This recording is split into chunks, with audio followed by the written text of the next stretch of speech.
Hello everybody, and once again welcome back to How to Log In YouTube channel. Today in this video I'm going to show you how you can log into ZingHR HDFC Bank, so make sure you follow my step till the end.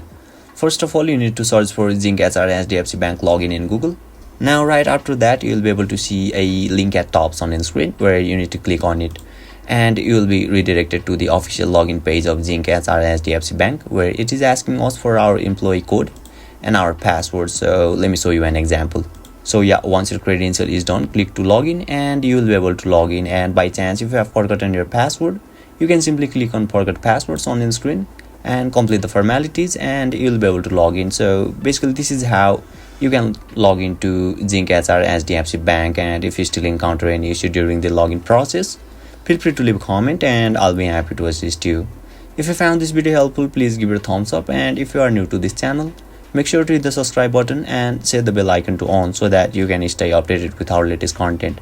Thank you for watching and I'll see you next time.